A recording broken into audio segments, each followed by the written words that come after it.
really wish. I really wished it didn't happen like that. I wish I could have saw something else to do. I wish I did. Sorry. It was just confusion. It's like turmoil. It's just like it never stopped.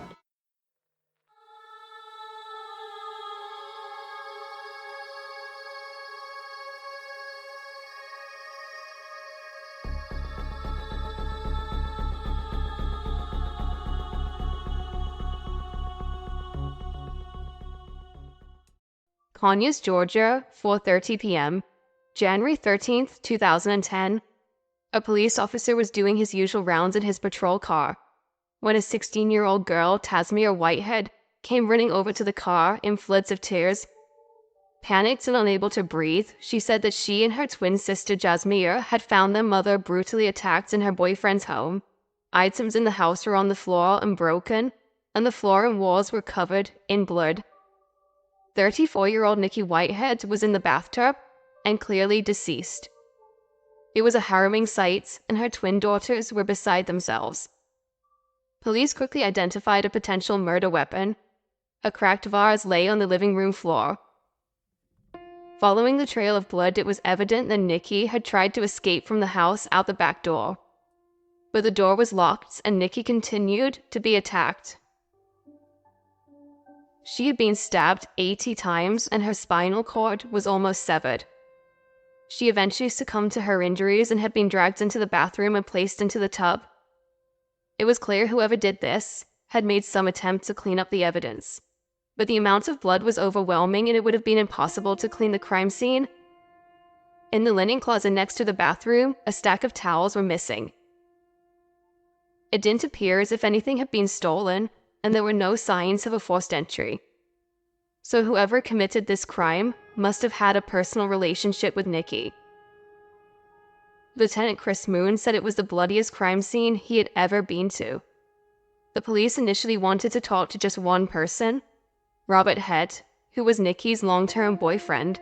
Was it a crime of passion, or a violent argument that had spiraled dangerously out of control? However, Nikki's twin girls, Jasmira and Tasmira, said this wasn't possible, as Robert had left on a trucking job the day before. They did, however, point the police in another direction. Nikki had another boyfriend called Joe, and the girls said they had heard their mother arguing with him on the phone into the early hours of the morning. The investigating officers tracked Joe down and questioned him. He appeared genuinely devastated that Nikki was dead, and had no idea who would want to hurt her. When asked about the argument the night before, he admitted that it happened, but said that Nikki was the aggressor. Satisfied with his version of events, the team were back at square one. Around 10 a.m., January 14th, the police needed more information about the days and weeks leading up to the murder, and the only two people who would likely know this were Jasmira and Tasmira. They took the girls to the Conyers Police Department for a victim's interview, and the girls were still visibly distressed and extremely shaken. While in the patrol car, Tasmira started biting her arm. She explained she had a nervous habit, and it was something she did when she was stressed. A short while later, the interview began. Mommy. Now we gotta be strong so they can catch the person who did it. Mama. You gotta be strong, Jay. You got to. Because I'm gonna make sure they find the person that did it. You didn't see her at all this morning when you left to go to school? Because she locks her door, because she got a lock that you have to have a key to. Okay. And she locks her door at night. What time did y'all leave the house this morning? We missed the bus, so we had to walk. You walked all the way to Rockdale? It's not far. About what time did you leave? 7:30. Walked in and what happened? To the kitchen and put myself down. And I seen the blood all in there on the floor. It was like blood in front of her door. And it was like a line of blood, like somebody dragged her in there. It was like screaming or say something. I looked that way, and all I saw was like blood all over the floor. I went to her room, and I seen the blood all in there on the floor. And I went in there and I seen her, and I touched her. She on the floor, on the bed? In the bathtub. In the bathroom? Told me hate her and told her when she was dead and she really did die. I told her that plenty of times and she never died. Hey girls, we're gonna have to get you guys clothes, and I'll tell you why. You were in the crime scene. Taz, I want you to come out here and sit with them for a minute. I want to talk to your sister. Why y'all gonna separate us? Because we need to talk to y'all separate. I know it sounds mean, but it's really not. Hands in your arms. What happened here? I got into a fight. Did you get in a fight with him? Think we did it? I don't think y'all did nothing. Why you say that? It seemed like it. Who said that? Well, it just seemed like how y'all was questioning us and something that seemed like y'all think we did it. The team didn't draw any attention to the scratches and bite marks on the twins, keeping their thoughts close to their chests. But it was very clear that the story the girls were telling wasn't the full version of the truth. One of the officers, Detective Swift, asked the girls if he could do anything for them, to which the twins responded, oddly asking if they could watch an episode of CSI.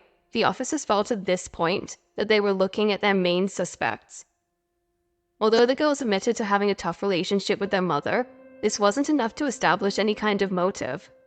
The team were also waiting on DNA evidence to come back from the house, so all they could do was let the girls go back into the custody of their great-grandmother Della.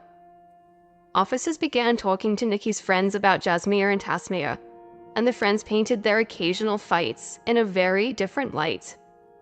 The officers quickly realized that the twins had very much downplayed how severe and volatile these fights could be, and a dysfunctional and disturbing picture began to emerge.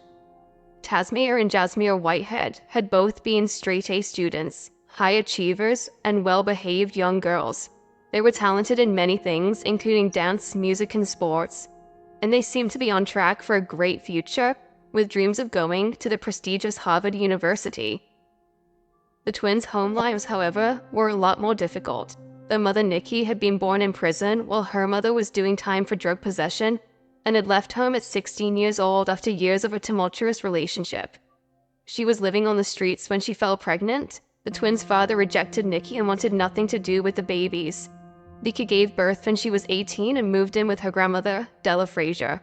The relationship between her and the twins was strained from the beginning, with her grandmother Della essentially raising them. Although Nikki was trying to better herself and be a working mother, Della said that Nikki just wasn't consistent in her children's lives and would come and go too often, partying and drinking. As Jasmine and Tasmia got older, they began to find their mother's attempts to discipline them hypocritical. However, in 2007, Nikki met 55-year-old Robert Head. They quickly hit it off and he took on the role of provider for her and the twins. He had them move in with him shortly after. He lived in Bridal Ridge Walk, a safe, gated complex in a well-off area with little crime. This was a fresh start for Nikki and the girls, and it offered them a sense of stability. Robert was a long-distance truck driver and spent a lot of time away from home, leaving Nikki to look after the girls alone. This was something that friends and family said that Nikki struggled with, having never really done it alone before. The twins pushed back and fought against Nikki's discipline. One night a 911 call was made when Nikki realized 13-year-old Jasmine had snuck out of the house to meet her boyfriend. It was clear that Nikki was losing control. Conyers 911, where's your emergency? I just woke up and my daughter's gone at the house. How old is your daughter? Oh Lord, 13. When Nikki asked for full custody of her 13-year-old girls, it was obvious that she and her daughters had a troubled and hostile relationship. Often resulting in physical fights, the trio were in and out of counseling and the girls would frequently appear in juvenile court. One fight in particular got really out of control. One evening, Nikki phoned a friend in a panic. She said that she had locked herself in the bathroom because the girls were trying to attack her.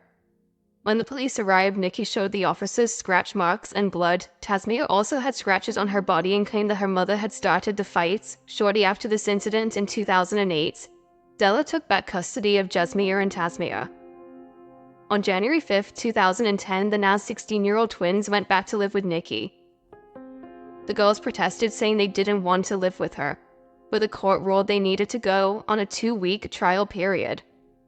And tragically, just 8 days later, Nikki would be found dead. 4 months would pass after Nikki's murder, and with everything seemingly going quiet, the twins were back at school, keeping up their grades as well as keeping a low profile.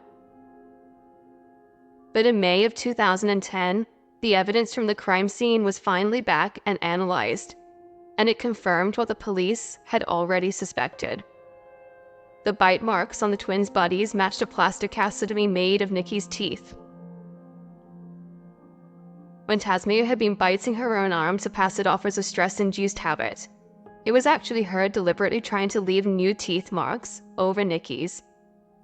The vase that had been used to hit Nikki over the head was covered in the twins' blood. A pair of boots were also found covered in a mixture of blood. They had been placed neatly in a shoebox and hidden in the closet. The stack of towels missing from the linen closet were also found, and they too were covered in blood in the washing machine. These were things that a random intruder wouldn't likely do. With all this evidence finally coming together on May 21st, the last day of school, the police placed Tasmia and Jasmia under arrest for the murder of their mother. They had gone from being victims themselves to teenage killers. As soon as they were placed in the officer's car, they were heard shouting and swearing, maintaining that they had done nothing wrong. Wonderful! They have a coffee and donuts and have it get jolly on time. She don't care. So what's in them? A bite more. And they said they can't throw the cheese for mom. I'm rolling down for something all the night. Me either. The day you find a murder with my fingerprints on it or something, please do that. Please find a murder with me. And then get rid of her. Thank you.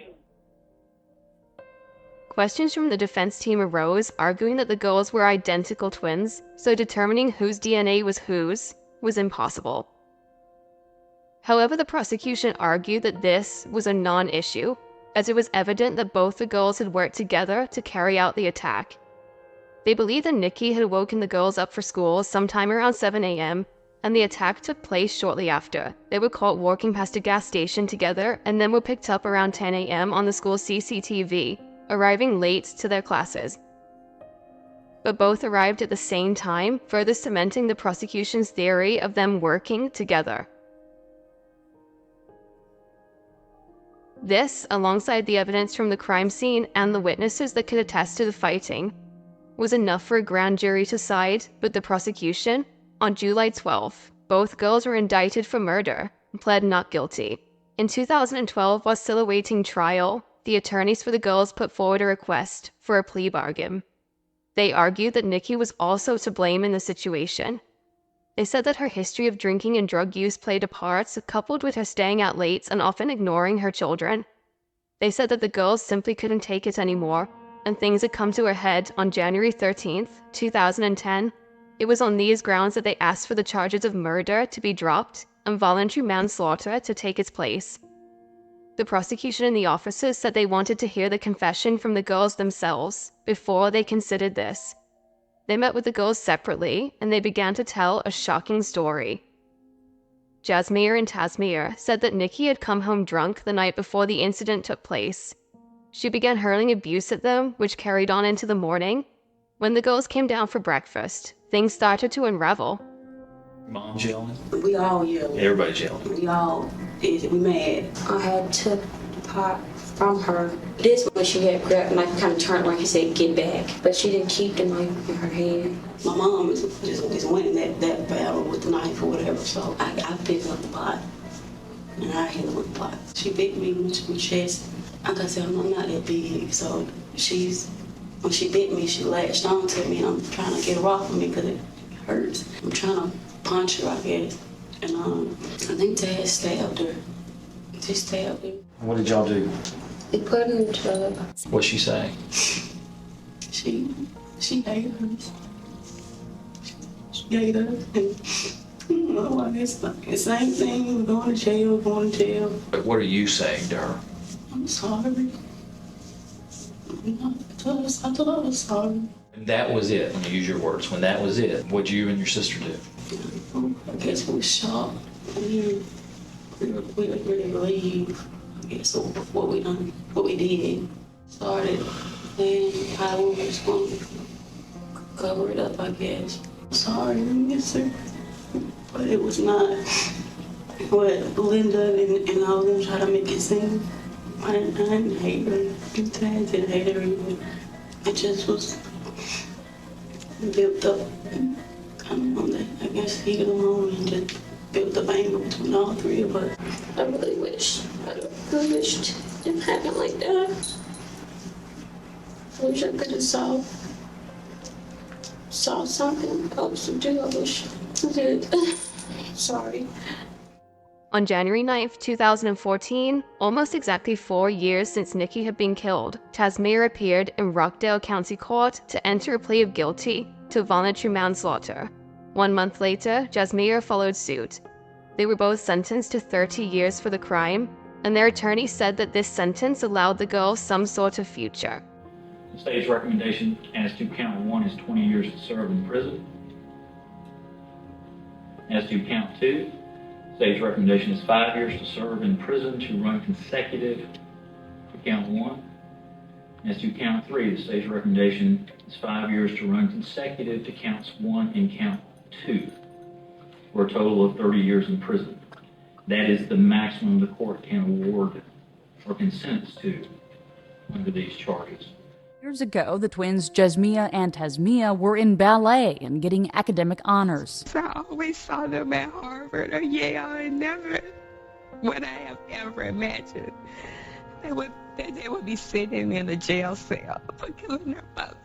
But their grandmother says the girls started to get into trouble when they were 14, even attacking and injuring their mom in a fight over cell phone privileges. The girls were also temporarily placed with their great-grandmother, but a juvenile court decided to send them back to their mother's house. They were placed back into the home, and 6 days later, my daughter's found dead. Jasmia graduated high school in prison and served as class valedictorian. Her great-grandmother Della Frazier was there to watch her graduate. I am so proud of her. I feel so good about what she accomplished. And I always wanted to see this day come, that she graduated and moved on to things that she wants to do in life, because she is a very gifted girl. Nikki Whitehead was met with a terrible end at the hands of her daughters, and no one will ever truly know what happened inside that house on January 13, 2010. But the events that took place were undoubtedly avoidable and horrifying. They shocked even the most tenured of officers. The girls are incarcerated at separate prisons within the Georgia Department of Corrections. Tasmir is serving her sentence in Pulaski State Prison, and Jasmir at Arundel State Prison. They were eligible for parole in 2017, which they did not receive. If they do not receive parole at any point, they will be scheduled for release in 2040. They will be 47 years old.